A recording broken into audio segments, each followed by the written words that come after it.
A fine rain misted the night. Astrid Quinn stood beneath the warm gold sign of Harbor and Hearth, a crumpled bus ticket and 4 $1 bills in her pocket. She walked in and took the table reserved for Henry Brooks 7 p.m., keeping her back straight the way William Quinn always taught her. We don't bow and we don't break. 7-5. A text lit up, a photo of Callista with her arms around Henry at a cheap pizza joint captioned, "Oh my God, you actually showed up?" Laughter from their friends seemed to skate across the polished wood and cut right through Astrid's chest. She lifted her glass of water and murmured, "Here's to an expensive lesson," then set $4 on the edge of the plate. By the fireplace, Leo Whitmore, son of Richard Whitmore, had seen everything. He signaled the waiter, ready to step in. But Astrid moved first. No tears, no excuses.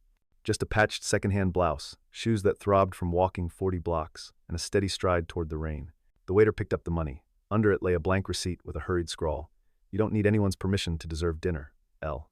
Astrid paused beneath the awning, read it once, and slipped the paper into her pocket, not to accept a favor, but to draw a line. Self-respect isn't a table decoration for the wealthy. Outside, the rain was cold. Inside her, a spark caught fire. With only $4 for a blind date, the maid's daughter waited alone. From the next table, the billionaire's son watched silently until the cruel setup became clear. She had $4, a second-hand dress, and a reservation at one of the city's most exclusive restaurants. For one 7-year-old Astrid Quinn, a maid's daughter on scholarship, this blind date felt like a dream. It was a night her mother insisted she deserved. A night she walked 40 blocks to save the bus money for. She sat alone, clutching her $4 safety net, waiting for the popular boy who had finally noticed her.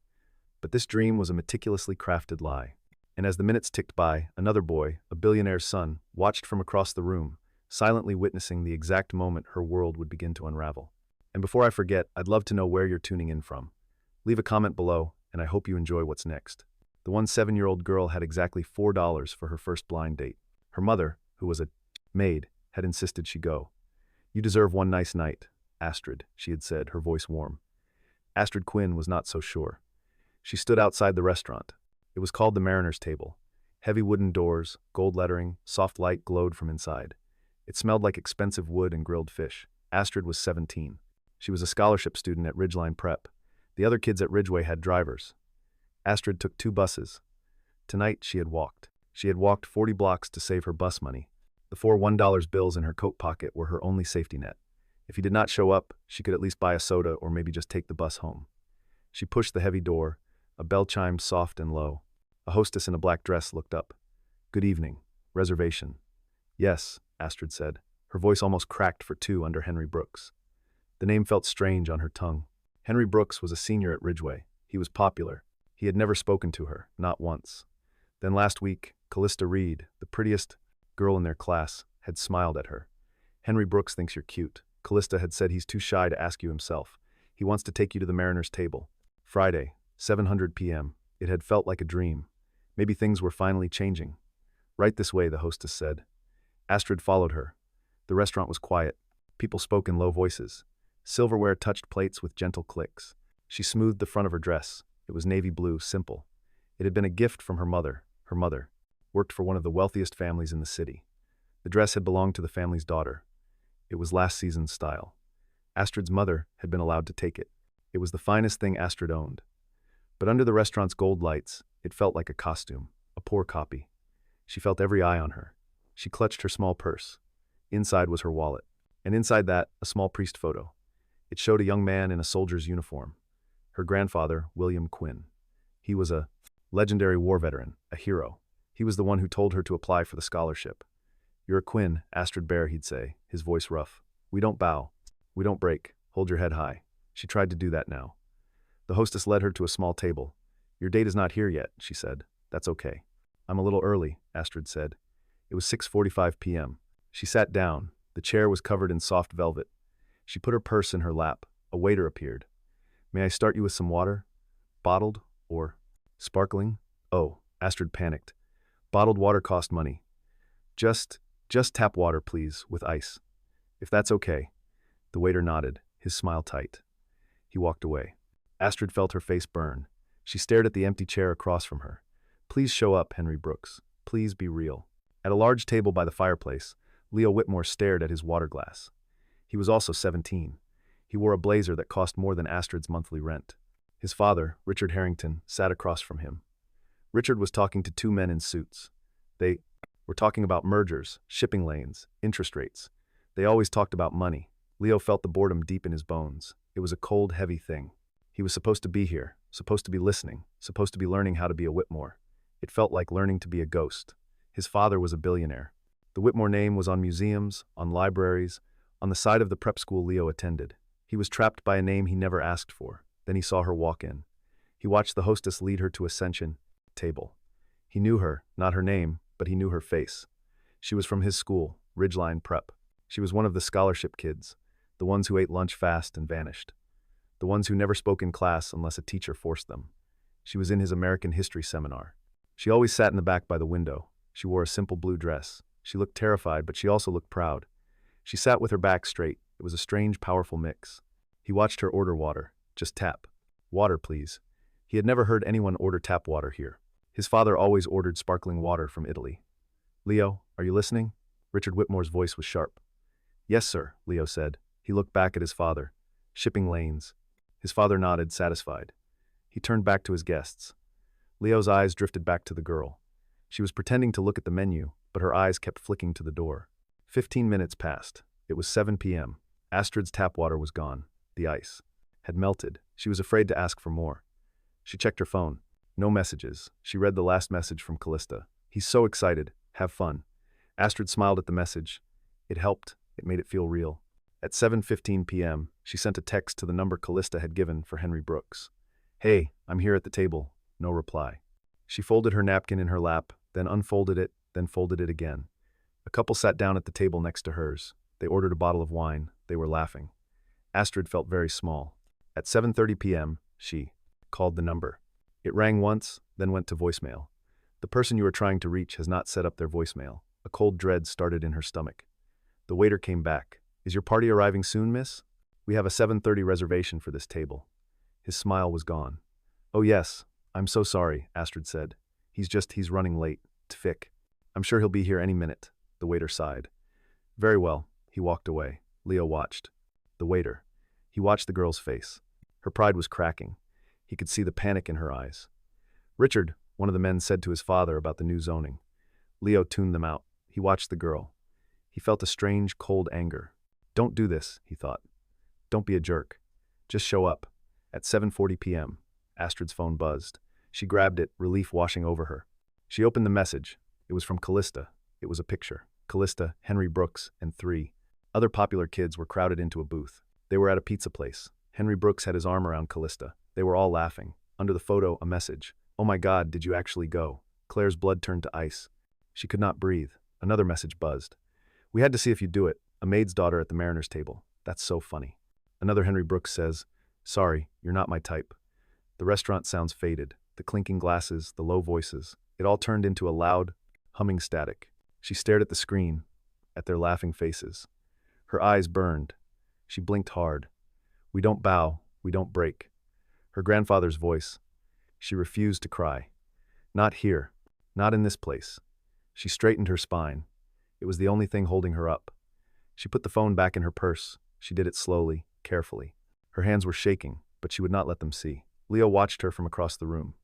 He had not seen the text, but he saw her face. He saw the color drain away. He saw the hope vanish like a light being switched off. He saw her jaw tighten, and he saw her sit up even straighter. It was the bravest thing he had ever seen. His father, Richard, was laughing at a joke. Absolutely, George Ellison. We'll hedge the funds. Leo felt sick. Astrid looked at her empty water glass. She had to leave, but she had to pay. She had ordered tap water. Was tap water free, or would they charge her? She only had $4. She signaled the waiter. He came over looking annoyed. Miss, I have to. Leave, Astrid whispered. Her throat was tight. How much? How much for the water? The waiter's eyes narrowed. The water? It's just water, miss. I know, but this table is for paying customers, he said, his voice low. Astrid's humiliation was complete. She felt like she was going to be sick. She fumbled in her purse. She pulled out the 4 crumpled dollar bills. Here, she said. This is all I have. I'm sorry. Leo saw it. He saw the crumpled money. He saw the waiter's look of disgust. He stood up. Leo, his father snapped. Sit down. We are in a meeting. Leo ignored him. He walked past the waiter. He walked right to Astrid's table. She looked up at him, her eyes wide and glassy with unshed tears. She looked broken. She started. Leo looked at the waiter. His voice was cold. She's with me. The waiter froze. He looked from Leo's expensive blazer to Astrid's simple dress. Richard Whitmore stood up. Nathaniel, what is the meaning of this? Get back to this table. The whole restaurant was quiet. Everyone was staring. Astrid wanted to vanish. This was worse. 1,000 times worse. She was a scene, a charity case. No, I'm not, she said to Leo. I'm leaving. Please, just let me leave. She tried to stand. Leo put his hand on the table. He looked at the waiter, then at his father. I'm sorry, father. I'll be right back. He looked at Astrid. You're not leaving. You're moving. He grabbed her hand. It was cold. What are you doing? She whispered. My father, Leo said, is boring, and I'm hungry. And you still need to eat dinner. He pulled her gently but firmly. He led her away from her small, sad table. He led her right past his father's shocked face. Nathaniel, Richard's voice was like thunder. Leo did not stop. He led her to his own table, the big one by the fire. He pulled out the chair next to his. Sit down, he said. I can't, she whispered. Sit. Saturday. She was shaking. Leo sat next to her. He looked at his father. He looked at the two shocked businessmen. Father, gentlemen, Leo said, his voice perfectly calm. This is my friend. She'll be joining us for dinner. Richard Whitmore stared at his son. He looked at Astrid. He saw her cheap dress, her red-rimmed eyes. He was furious, but he was in public. He forced a smile. It looked painful. Of course, welcome, the waiter rushed over. He put a new napkin down for Astrid. He filled her water glass with bottled water this time. Astrid stared at the table. She could not look at anyone. So Leo said as if nothing had happened. You were saying something about shipping lanes. Father. Richard Whitmore's forced smile was a cold, tight line. He looked at his son. He looked at the girl. The two businessmen, George Ellison and Otis Warren, looked at their plates. The conversation about zoning had stopped. The air at the table was thick. Astrid felt like she was underwater. The sounds were muffled. Her heart beat a heavy, slow drum against her ribs. She was sitting at a billionaire's table. She was wearing a second-hand dress. She had $4 in her pocket, and she had just been the victim of a cruel, cruel joke. Leo seemed untouched by the silence. He acted as if this was normal, as if he invited strange, humiliated girls to his father's business dinners all the time. A new waiter, not the one who had shamed her, appeared. He was older with a kind face. He quickly said a new place for Astrid. May I get you the menu, miss? He asked. No, Leo said, his voice easy. She's having what I'm having, the salmon, medium, and another sparkling water. Very good, Mr. Whitmore, the waiter said. He vanished. Astrid stared at the white empty plate in front of her. She wanted to slide under the table. Mr. Whitmore, of course, this was Leo Whitmore. She knew the name. Everyone at Ridgeline Prep knew the name. The Harringtons were Ridgeline Prep. They had funded the new library, the science wing, the gymnasium. He was not just rich, he was a different species. And he had just dragged her into his family's den. Richard Whitmore steepled his fingers. He placed them on the white tablecloth. He observed Astrid. He was not just angry, he was assessing. He looked at her simple dress, her scraped back blonde hair, her hands which were clenched together in her lap. So miss. Richard's voice was smooth like oil. Astrid swallowed. The lump in her throat felt like glass. She looked at him. She would not be weak. Not now. We don't bow. We don't break. Quinn. Sir, she said. Her voice was quiet, but it was clear. Astrid. Quinn. Quinn. Richard tested the name. You attend Ridgeway, I presume? With my son. He knew she did. He was testing her. He was seeing if she would lie. Yes, sir, Astrid said on a scholarship. She said the word scholarship like a shield. It was the truth. It was her armor. It was the one thing that proved she belonged there, even if she was different. Leo glanced at her. A flash of something, respect, crossed his face. Richard's smile did not change, but his eyes grew colder. A scholarship. How admirable, he said. Admirable, as if it were a rare, slightly sad disease. George Ellison, one of the businessmen, cleared his throat. He was desperate to change the subject. Richard, as I was saying about the Port Authority, the zoning is in a moment. George Ellison, Richard said. He never took his eyes off Astrid. I'm just getting to know my son's guest. He turned his full attention back to her. It felt like a spotlight, hot and blinding. And your parents, Miss Quinn, what is it they do? This was it. This was the question. The one that separated her from everyone else at Ridgeway. The one that defined her. Leo tensed beside her. Father, that's not I'm asking the young lady, Nathaniel, Richard said. Astrid looked down at her plate. She saw her mother's hands red-chapped from cleaning solutions. Tired. She saw her mother getting up at 5 a.m. to catch the first bus. She saw her mother packing Astrid's lunch, always making sure Astrid had an apple, even if it meant she didn't have one. The shame was instant, and it was overwhelming. Then she felt something else, a hot, sharp anger. She was the daughter of a good woman, a hard-working woman. She lifted her chin. She looked Richard Whitmore right in the eye. "My mother is a maid, sir," she said. "She works for the Wallace family on the East Side." The silence that followed was absolute. George Ellison and Otis Warren stared at their water glasses. They seemed to be trying to disappear. Leo closed his eyes for a brief second. Richard Whitmore's mask finally slipped. A small, almost invisible muscle twitched in his jaw. He finally understood. This was not a game. This was not a rebellious girlfriend from a poorer, rich family. His son had brought the daughter of a servant to his table in public during a business meeting. "I see," Richard said. The waiter returned. He placed a large, beautiful plate in front of Astrid. A piece of salmon sat on a bed of green vegetables. It smelled like lemon and herbs. It was the most expensive-looking food she had ever seen. She knew with certainty that she would not be able to eat a single bite. "This is ridiculous," Leo said. His voice was low and angry. He was not looking at Astrid. He was looking at his father. "Nathaniel," Richard warned. "You invite me to these lessons," Leo said. "You tell me to listen, then you do this. You interrogate her." "I am having a conversation," Richard said. "No," Leo said. "You're not. You're passing judgment." Astrid felt she was watching a tennis match between two lions. She could not stay. She could not be the reason for this. She had faced the humiliation from Henry Brooks and Callista. She would not now sit here and be inspected. She put her napkin on the table gently. "Thank you for this," she said. Her voice was shaking, but she held it steady. "It's a beautiful meal, but I have to go." She stood up. The velvet chair scraped quietly. Richard looked annoyed. "Sit down, young lady. You haven't eaten." It was a command. He was used to people obeying. "No thank you, sir," Astrid said. "I've lost my appetite." Leo stood up with her. "I'll walk you out." "Nathaniel, sit down." Richard's voice was not a request, it was thunder. The entire restaurant was watching them now. The quiet couple, the businessmen, the waiters. Leo looked at his father. It was a long, silent moment. The son challenging the father. "No," Leo said. He reached into his pocket. He pulled out a $20 bill. He threw it on the table. "For her water," he said. It was a sharp, defying act. It was an insult. It was meant to be. Richard Whitmore's face turned a dark, angry red. "Let's go," Leo said to Astrid. He didn't grab her hand this time. He just put his hand on the small of her back. He guided her. He shielded her. He walked her through the maze of tables, past the staring faces, past the hostess, who looked terrified. He pushed the heavy wooden door. The cold night air hit Astrid's face. It felt like waking up. She stumbled onto the sidewalk. She took a deep, ragged breath. The air smelled like car exhaust in the city. It was real.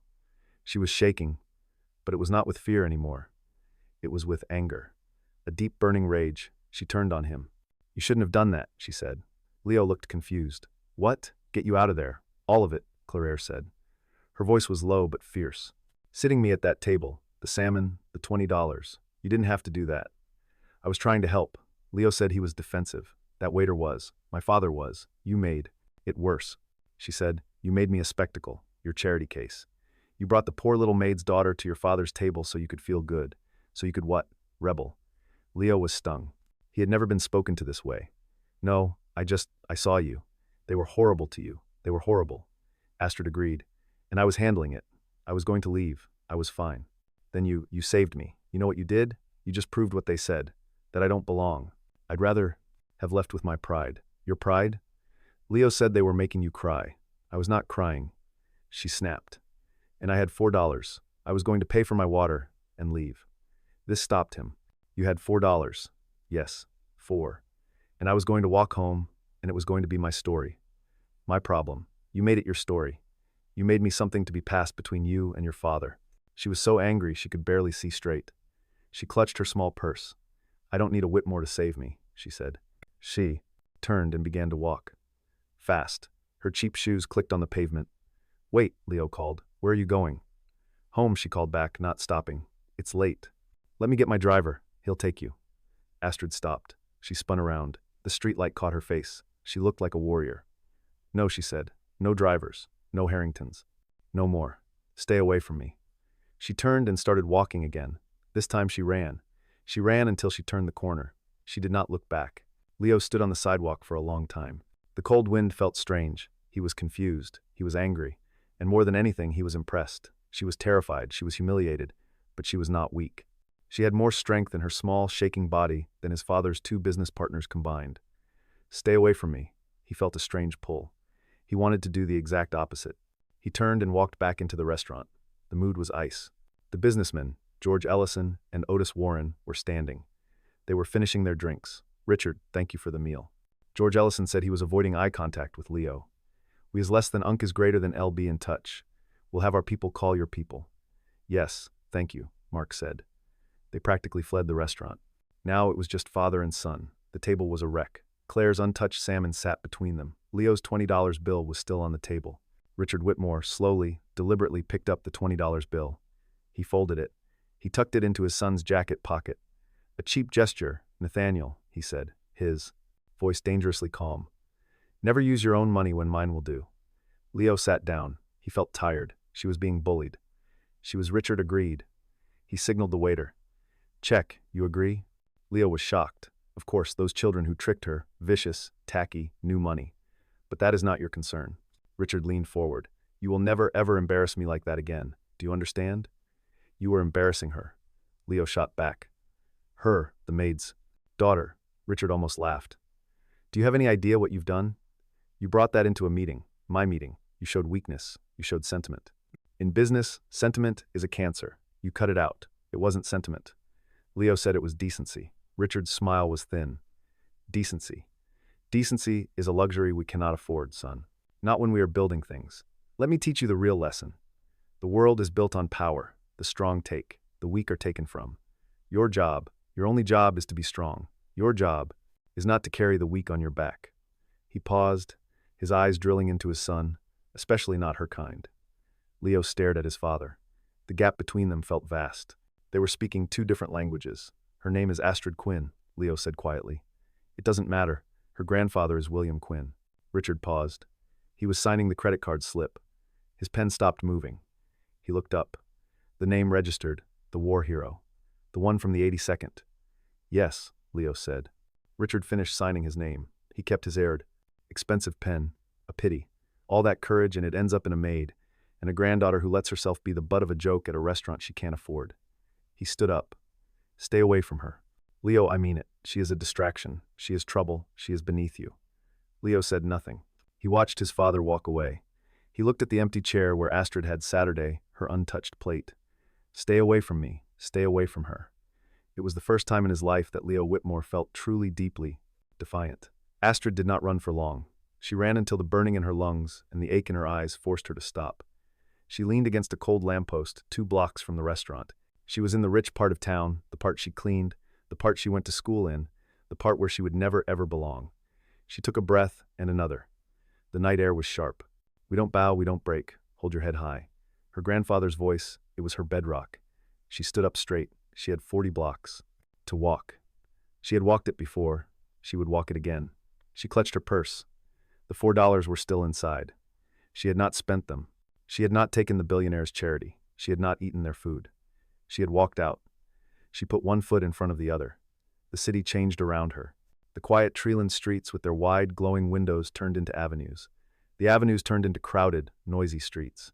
The boutiques with French names turned into bodegas and laundromats. The air smelled different. It smelled like exhaust, fried food, and home. She passed the bus stop. A bus hissed to a stop, its doors opening. She could get on. She had the $4. She kept walking. She needed the walk. The humiliation from Callista and Henry Brooks felt like a stain. The pity from Leo Whitmore felt like a burn. The anger from his father felt like a cage. Walking was motion. Walking was purpose. Walking meant she was deciding where she went. 45 minutes later, she reached her building. It was brick, 5 stories. The lobby was clean, but the yellow paint was peeling. It smelled like bleach and old carpet. She walked up the 3 flights of stairs. Her legs ached. She opened the door to apartment 3B. The tiny apartment was dark except for the blue light of the television. The sound was low. A game show. Her mother, Helen Quinn, was asleep on the sofa. She was still in her gray and white maid's uniform. Her shoes were on the floor by her feet. An empty mug was on the small table next to her. Helen had worked a double shift. She had cleaned the Wallace's house all day. Then she had served at their dinner party all night. Also, Astrid could have a navy blue dress. Also, Astrid could go on a date. That was a lie. A wave of love so fierce it hurt washed over Astrid. She went to the small linen closet. She took out a worn knitted afghan. She unfolded it and gently, so gently, draped it over her mother. Helen stirred but didn't wake. She just sighed, a sound of pure exhaustion. Astrid stood and watched her. For a moment. This was her world. This was her reality. It was hard. It was tired. But it was real. She turned to go to her room. Astrid, bear that you. The voice was rough like gravel. It came from the back bedroom. Astrid went to the door. Hi, Grandpa. I'm home. She stepped inside. The room was small. It held a twin bed, a metal dresser, and a wheelchair. William Quinn was sitting in the wheelchair by the window, looking out at the brick wall of the next building. He was a thin man, but his shoulders were still strong. His white hair was cut short. His eyes, even in the dark, were sharp. They missed nothing. He had been in that chair for 20 years. But he was the strongest man Astrid had ever known. You're late, he said. He wheeled himself around. How was the date with the boy Henry Brooks? Astrid's face crumpled. She had held it together on the street. She had held it together in the lobby. She had held it together for her mother. She couldn't hold it in front of him. She sat on her small bed, and she told him everything. She told him about Callista's texts, the laughing photo, the empty chair, the waiter with the tight smile, the tap water, the $4. And then she told him about Leo Whitmore, the billionaire's son. She told him about being dragged to the big table, the questions from the father. My mother is a maid, sir. The untouched salmon, the $20 bill. She told him about walking out, about yelling at Leo on the sidewalk. She told him everything. When she was finished, the room was quiet. She was crying now, silent tears of shame and anger. William Quinn was not looking at her with pity. His face was hard. His jaw was set. He wheeled his chair closer. He put his large wrinkled hand on her knee. You're a Quinn, he said. His voice was a low rumble. We have a proud name. We served. We fought. We never ever let anyone tell us what we are worth. He looked her in the eye. Did you cry in front of them? No, Grandpa, she whispered. I waited. I'm crying now. That's all right, he said. You're allowed to bleed at home, but not on their battlefield. He squeezed her knee. That billionaire, the father, he asked what your mother did. Yes. And you told him. You didn't hide it. I told him. I said, she's a maid. Good girl, William said. Good. You never ever be ashamed of your mother. She works harder than that man ever has. She works with her hands. That's real. He just moves numbers around. He paused. And the boy, the rich one, Leo, I told him to stay away from me, Astrid said. He tried to give me a ride. He made it worse. He made me his charity project. William nodded slowly. He's a Whitmore. I know that name. Old money built this city. They're different. Claire, they're not like us. His father, Richard, he's a shark. And that boy, he's the shark's son. You were right to tell him to stay away. He tapped her knee again. Now, this is what you do. You're going to sleep, and on Monday you're going to wake up. You're going to put on that scholarship kid uniform, and you're going to walk into that snake pit, that Ridgeway prep. Grandpa, I can't, she whispered. They'll all know. They will know, he said. His voice was iron. And you will let them. You will walk past them. You will hold your head so high your neck hurts. You will look through them. You know why? Because they are hollow, Astrid. They are cheap. They are built on jokes and their daddy's money. You are solid. You're a Quinn. You are built on something real. Astrid looked at her grandfather, the hero, the man who had faced things she could not imagine. She took a deep breath. She wiped her eyes. Okay, Grandpa, she said. Okay, now go to bed, and don't you dare slam the door. Your mother is sleeping. Monday morning was a cold, gray sky. Astrid rode the 2 buses. She held her grandfather's words in her chest, hollow, solid, real. She walked up the wide stone steps of Ridgeline Prep. The school looked like a university. Its stone walls were covered in ivy. It was built to last forever. It was built by people like the Whitmore Tons. She pushed open the heavy oak doors. The main hall was loud, and then as she stepped in, it changed. The loud chatter of teenagers dropped. It became a low, hissing wave of whispers. She felt it, every eye. She was the girl, the maid's daughter, the one who actually showed up at the mariner's table. She kept her eyes forward. She walked toward her locker. Her heart was a rabbit trapped in her ribs. Hold your head high. She could see them, the popular crowd. They were at their lockers, a tight, loud group. And at the center, Callista Reed and Henry Brooks. They saw her. Callista's face lit up with a smile that was all teeth. It was a predator's smile. She stepped away from her friends. She walked right into Astrid's path. Claire, she said, her voice bright and fake. Oh my God, I've been texting you. How was Friday? The hallway was silent now. Everyone was watching. Astrid stopped. She was trapped. Henry Brooks was behind Callista, leaning against a locker. He was smirking. He wouldn't even look her in the eye. We felt so bad, Callista said. She put a hand on her chest. Henry Brooks's dad, like had this last-minute family emergency. He just couldn't make it. He feels terrible about it. It was a lie. A lazy, insulting lie. Astrid said nothing. She looked at Callista's perfect smiling face. So, did you wait long? Callista pressed. Did you order anything? The group behind her snickered. Astrid thought of her grandfather. She thought of her mother asleep in her uniform. She took a breath. She looked at Callista, not with anger, not with fear, with nothing. She looked at her like she was a bug. It was an education, Callista, Astrid said. Her voice was quiet, but it was clear. It carried in the silent hall. Callista's smile faltered. This wasn't the reaction she wanted. She wanted tears. She wanted yelling. What? I learned something, Astrid said. She looked past Callista to Henry Brooks, who finally met her gaze. I learned what you're both made of. She paused. It's nothing special. The snickers stopped. Henry Brooks's smirk vanished. Astrid stepped around Callista. She did not run. She walked. Each step was measured. She walked down the hall to her locker, unlocked it, and started pulling out her books. She could feel their eyes on her back, but no one said a word. She had won. She had survived. Down the hall, hidden by an alcove near the library. Leo Whitmore had seen the entire thing. He had gotten to school early. He had been dreading this moment. He had seen her walk in. He saw the whispers start. He had tensed, ready to what? Intervene. Save her again. He heard her words. I learned what you're made of. It's nothing special. He watched her turn her back on them. He watched her walk away. His father's voice echoed in his head. She is weak. She is beneath you. His father was wrong. She was the strongest person in this entire building. He felt a hot, strange surge of something anger and admiration. He stepped out of the alcove. He walked past Astrid, who was fumbling with her books. Her back was to him. He walked straight toward the popular crowd. They were still frozen, confused by Astrid's response. When they saw Leo, they straightened up. Leo Whitmore was their king. He was the sun they all orbited. Hey, Nate, Henry Brooks said. He tried to sound casual. He clapped him on the shoulder. You hear about the joke we pulled on. Leo's face was cold. He looked at Callista. That was a cruel thing to do, Callista, Leo said. His voice wasn't loud, but it was like ice. It cut through the hall. Callista's jaw dropped. What? Nate, it was just a joke. She's a nobody. No, Leo said it wasn't a joke. It was pathetic. He turned his gaze to Henry Brooks. Henry Brooks, who was a foot taller than him, suddenly looked small. And you? Leo said, his voice flat. You're a coward. Henry Brooks is less than Unk is greater than's face turned a dull, angry red. What did you say to me? You heard me, Leo said. He didn't raise his voice. He didn't have to. You're a coward.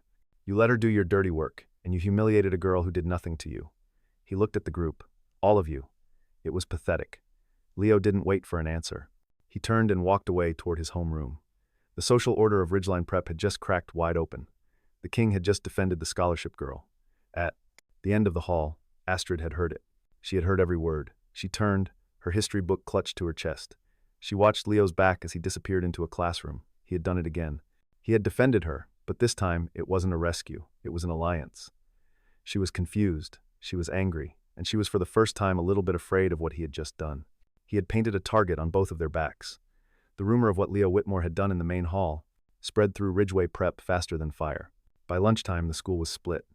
The popular crowd, Callista, Henry Brooks, and their followers, was furious. They treated Leo with a new cold respect. He was still their king, but he was a king who had turned on them. They couldn't touch him, so they focused on Astrid. It was different now. The whispers were not just hissing, they were openly hostile. As she walked to her locker, a girl accidentally slammed a locker door just as she passed. Astrid flinched, her books scattering. Henry Brooks and his friends laughed. But then something else happened. A boy she'd never spoken to, a quiet kid from her math class, bent down and helped her pick up her books. He didn't say a word. He just handed her the stack and walked away. In the cafeteria, she sat at her usual table, alone. A group of girls from the popular crowd walked by. One of them tripped. Her tray full of ketchup and fries tilted. It was aimed right at Astrid. Watch out, a hand shot out. Leo Whitmore. He had been sitting 3 tables away. He moved so fast, Astrid didn't even see him. He didn't stop the tray. He just put himself between the girl and Astrid. The tray of fries and ketchup hit him, right in the middle of his expensive blue Ridgeway blazer. The cafeteria went dead silent. The girl who had tripped turned white. Oh my God, Leo, I'm so sorry. Leo didn't even look at her. He just picked a fry off his lapel. He looked at it. Then he looked at Henry Brooks, who was watching from across the room. You missed, Leo said. He took off his blazer. He tossed it onto the empty chair. He was wearing a simple white shirt. He sat down at Astrid's table right across from her. Astrid was frozen. Her heart was hammering. "What are you doing?" she whispered. "I'm eating lunch," Leo said. He gestured to her tray. "Are you going to eat that?" "You can't is less than unk is greater than T sit here," Astrid hissed. "There, you're there." "What?" Leo said, his voice loud enough to carry. "They're going to throw food at me." "Good. I'm hungry." No one moved. The entire social structure of the school was melting down. Astrid looked at him at his white shirt, now stained with ketchup. "Your father, he's going to. You're making this worse." "My father," Leo said, "hates this blazer. He's probably glad." He looked at her. "You have to eat, Quinn. Where they win, eat your lunch." Astrid looked down at her sandwich. She was shaking, but he was right. Slowly, she picked it up. She took a bite. Leo nodded. He didn't to have any food. He just sat there, a king in a stained shirt, sitting at the scholarship table. He was a guard, a silent, defiant guard. He didn't speak to her for the rest of lunch. He just Saturday, and for the first time, no one bothered her. They just stared. The library was Astrid's only safe place. It had high ceilings and smelled like old paper and floor wax. The rule of silence was the only rule that everyone at Ridgeway respected. She went there during her free period. She needed to escape the eyes, the whispers, the sudden terrifying protection of Leo Whitmore.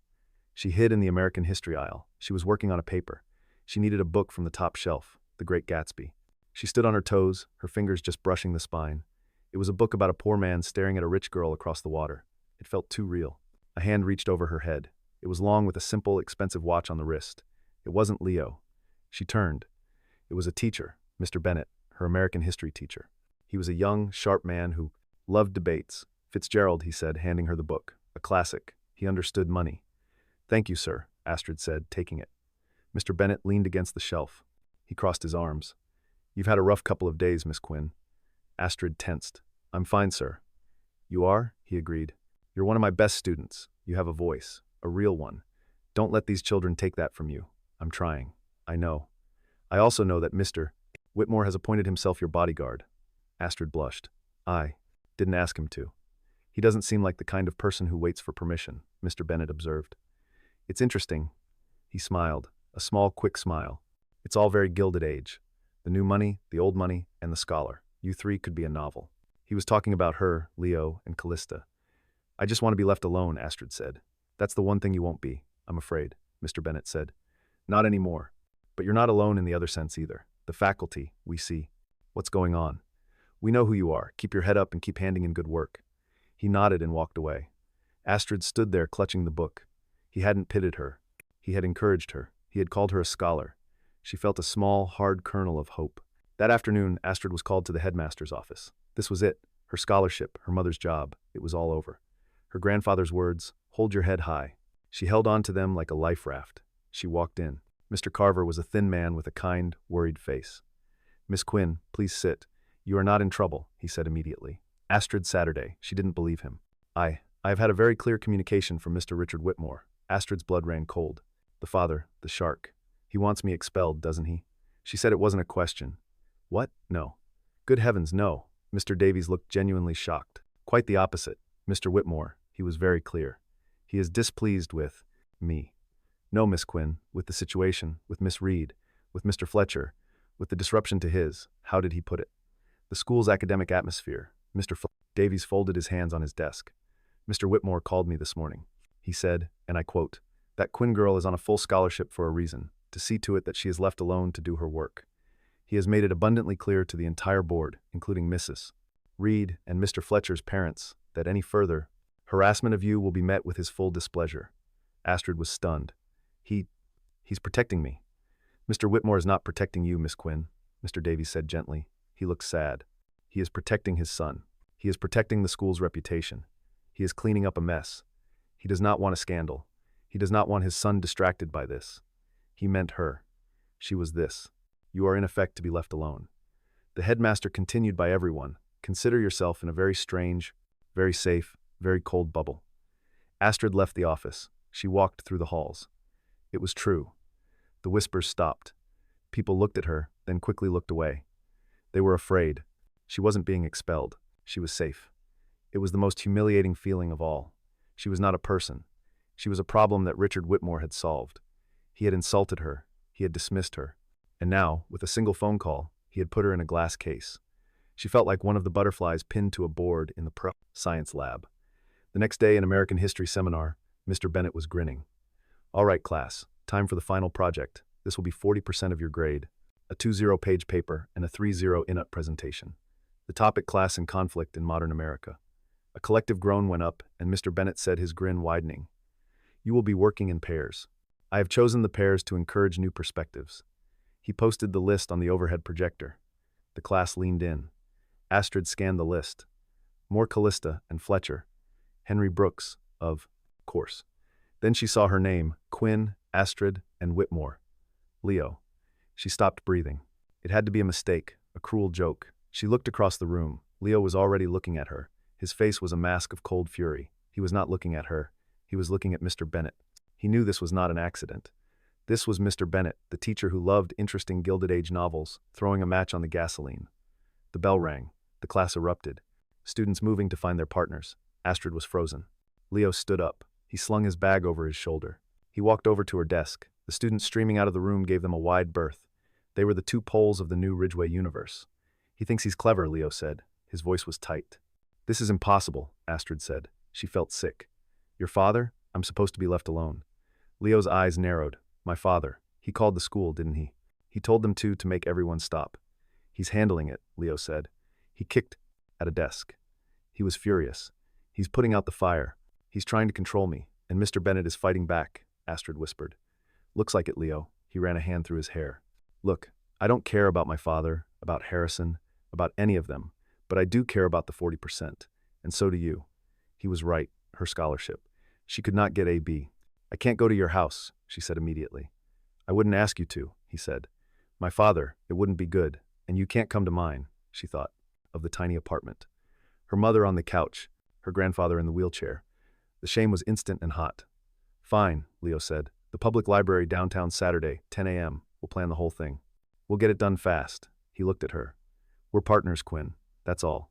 This is just a grade. Just a grade, she repeated. Be there, he said. He walked out, leaving her alone in the classroom. She put her head down on the desk. Her safe, cold bubble had just burst.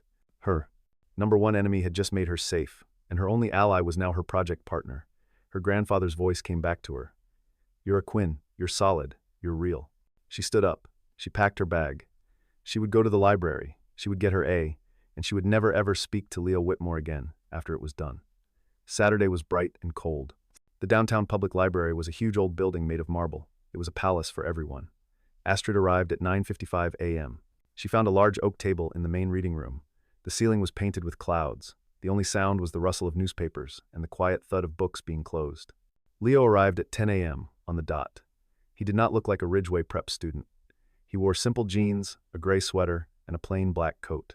He carried a leather messenger bag. He looked like a normal college kid. He sat down across from her. The table was wide. It felt like a barrier. Quinn, he said. Harrington, she replied. They sat in silence for a long moment. Okay, Astrid said. She pulled out a notebook. She was all business. A 20-page paper, 40%. We need an A. We'll get an A, Leo said. He pulled out his own laptop. I've been thinking about the outline, Astrid said. She pushed the notebook toward him. We can't just talk about, rich and poor. It's too simple. Leo read her notes. He was surprised. She had broken the topic down. Economic stratification, inherited responsibility, versus earned opportunity, social mobility, the invisible labor force, the invisible labor force. He read aloud. What's that? My mother, Astrid said, her voice flat. The people who clean the houses, serve the food, drive the cars, the people you see but you don't see. They are the engine of your world, but they don't have a voice in it. Leo looked at her. He nodded slowly. Okay, that's good. That's one half of the paper. What's the other half? This, he said. He typed a few words on his laptop and turned it around. The Gilded Cage. The Gilded Cage. Claire read it. You mean you? I mean the expectations, Leo said. He was quiet. He leaned forward. The world you think we have, the freedom. It's not real. It's a different kind of trap. My father, my grandfather, my great-grandfather. I'm not a person. I'm a link in a chain.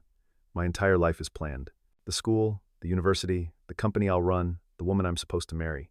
He looked at her. You think you have no choices? I have no choices either. They're just more expensive. Astrid stared at him. She had never ever thought of it that way. She thought of his father, the cold, powerful man at the restaurant. Sentiment is a cancer. Your father, she said. My father, Leo agreed. He's the architect of the cage. They looked at each other. They were not friends. They were partners, but for the first time, they understood each other. They were on opposite sides of the same high wall. So, Claire said, that's our paper. The invisible engine and the gilded cage. How they hold each other up. Yeah, Leo said. He almost smiled. Yeah, that's it. They worked for 3 hours. They didn't talk about school. They didn't talk about Callista or the cafeteria. They just worked. They built the outline. They divided the research. It was easy. He was smart. She was smart. The work was good. At one point, Astrid looked up. He was writing, his face serious. He wasn't the king of Ridgeway. He wasn't the defiant son. He was just Leo, a 17-year-old boy trapped in a life he didn't want. And he looked at her. He didn't see the maid's daughter. He didn't see a scholarship case. He saw the person who had stood up to his father, the person who had called him out on the street, the person who was smart enough to get an A with him. I need one more source, Astrid said, breaking the silence. There's a book, America's Class, 1945 to 2000. It's rare. The library has it, but it's checked out. Leo's face was unreadable. I know that book. You've read it. It's in my father's study, Leo said. He's got a private collection. Oh, Astrid said. She looked away. Well, I'll find another source. No, Leo said, it's the right source. I'll get it. I'll drop it off for you tomorrow. No, Astrid said too quickly. Don't. You can't come to I'll meet you in the lobby for PM. He was already packing his bag. We need the Quinn. He left. Astrid sat there, her heart pounding. He was coming to her building. The next day at 3:55 p.m., Astrid was waiting in the peeling yellow lobby. She was sick with nerves. The door opened. Leo Whitmore walked in. He looked wrong in her building. He was too clean, too expensive. He held the thick dark blue book. Quinn, he said. Whitmore, she said. She reached for the book. Just a minute, Astrid Bear. The voice was like gravel. Astrid froze. Her grandfather, William Quinn, wheeled himself out of the Quinn. Slow, grinding elevator. He was in his chair, dressed in clean, pressed trousers and a collared shirt. He had shaved.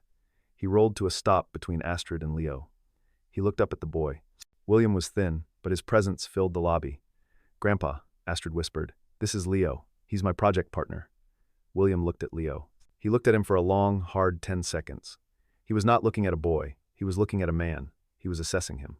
Whitmore, William said. I know your name, sir, Leo said. He stood straight.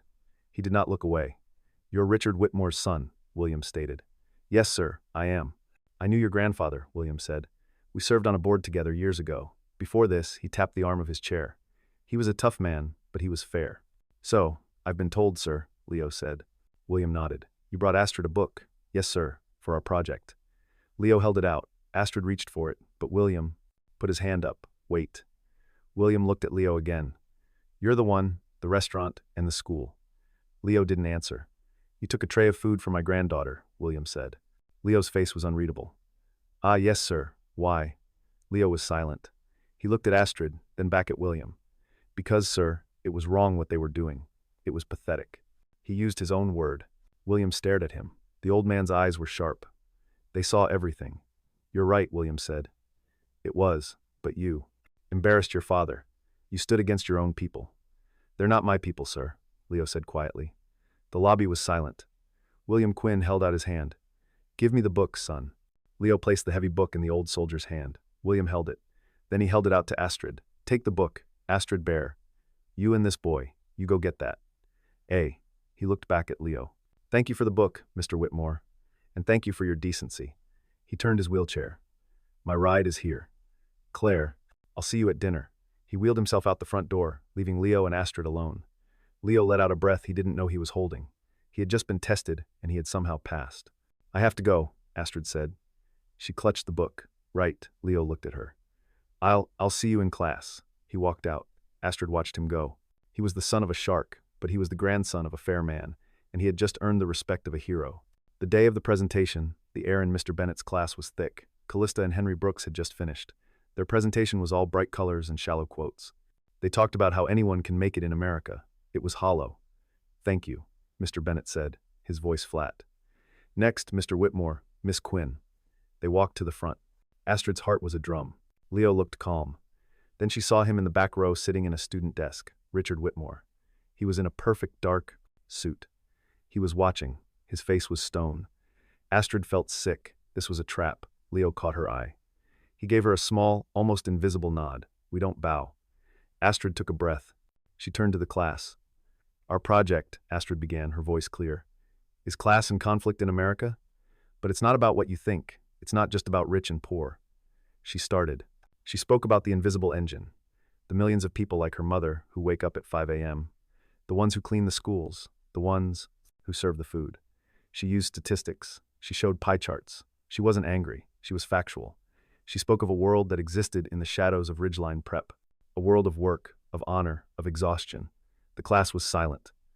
Callista and Henry Brooks were sinking in their seats. Then it was Leo's turn. He stood next to her. My half of the project, he said, is about the gilded cage.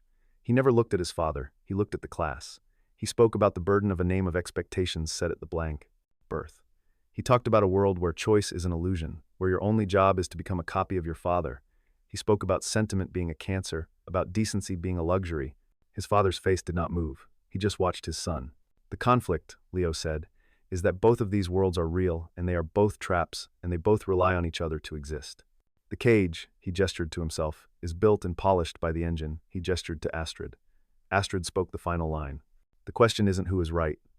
The question is, how do you get out? They finished. The room was absolutely silent. Mr. Bennett stared at them. He looked moved. He started to clap slowly, and then the rest of the class joined in. It was a real applause. Richard Whitmore did not clap. He stood up. He adjusted his suit. He looked at his son. He looked at Astrid. He gave a single curt nod, and he walked out of the room. Weeks later, the snow was just beginning to fall. The semester was over. They had gotten there. Astrid was at her locker. She had survived. The world at Ridgeway had settled. She was no longer a target or a project. She was just Claire Quinn, the quiet, smart scholarship kid. It was all she had ever wanted. Her phone buzzed, a text from Leo, the Mariners table, 7:00 p.m., my treat. Astrid's stomach dropped. She stared at the message. This was a joke. It had to be. She texted back. No, he replied instantly. Why not? Astrid typed. I'm not a joke, Whitmore, and I'm not a project. A new message. I know. It's just dinner. We finished the project. Come on, please, she thought. What did she have to lose now? She typed. I'll come. But you're wrong, he replied. Claire, it's my treat. I've been saving up. She went. She walked in. The same heavy door, the same soft lights. The hostess smiled. Reservation. Yes, Astrid said for Quinn. Right this way. The hostess led her to the same small table. Leo was sitting there. He was not in a blazer. He was in the same gray sweater from the library. On the table, there was no wine, no sparkling water. There were 2 glass bottles of Coke and a large basket of French fries. Leo stood up when she got there. Hi, she said. She sat down. I ordered for us, he said. I hope that's okay. Astrid looked at the fries. She looked at the Coke. She looked at him. You said it was my treat, she said. She was confused. I did, Leo said. He pushed the basket of fries toward her. The total comes to $4 plus tax. Astrid stopped. She stared at him. He was smiling. A real small, nervous smile. Astrid felt a laugh bubble up. It was the first time she had laughed in months. She opened her purse. She pulled out her wallet. She took out the 4 crumpled $1 bills, the ones she had saved from that night. She placed them on the table. Keep the change, she said. He laughed. Deal. He handed her a Coke. She took a fry. To our A, Leo said, lifting his bottle. To our A, Astrid said, clinking hers against it. They ate fries. They drank their Cokes. They sat at the small table in the expensive restaurant. It was not a date. It was not a rescue. It was a beginning. And that's where we'll leave them. At that small table with a basket of fries and 2 Cokes. I hope this story gave you a chance to step out of the everyday and just feel for a bit. It's a reminder that we never truly know the quiet battles others are fighting or the small gestures they're waiting to share. I'd love to know what you were doing while listening. Maybe just settling in or on a break from your own busy day. Let me know in the comments below. Drop a line in the comments. I really do read them all. If you want to make sure we cross paths again, hitting like and subscribing makes a huge difference. Thank you for spending this time with